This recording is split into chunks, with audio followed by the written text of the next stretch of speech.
গোপালগঞ্জের টুঙ্গিপাড়ায় গহরডাঙ্গা চৌরঙ্গি মোড়ে মধুমতি হোটেলে দেখেন কত সুন্দর একটি তন্দুর রুটি বানিয়ে দিয়েছে, যেটা একেবারে ফুটবলের মতো দেখতে, একবারে এই পাশ থেকে এক পাশটা একবারে ফোলানো। আসলে তন্দুর রুটিটা অত্যন্ত চমৎকার একটি রুটি তৈরি করেছে। এই রুটিটা দেখলে আসলে খেতে ইচ্ছা করবে। এই সুন্দর রুটিটার দাম অনলি 20 টাকা, সাথে ডাল ভাজি। তো রুটিটা খেতে অবশ্যই আপনার ভালো লাগবে, এত সুন্দর একটি তন্দুর রুটি। এই ছাড়াও এই মধুমতি হোটেলে আপনারা বিকেলবেলা গ্রিলের সাথে তন্দুর রুটি দিয়ে খেতে পারবেন, অর্থাৎ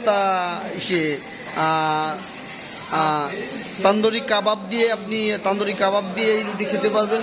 এবং এখানে বিভিন্ন ধরনের মাংস ভুনা থাকে, ভাজি থাকে, আপনার যেটা ইচ্ছা সেটা দিয়েই খেতে পারবেন। তো সবাই চলে আসুন মধুমতি হোটেলে।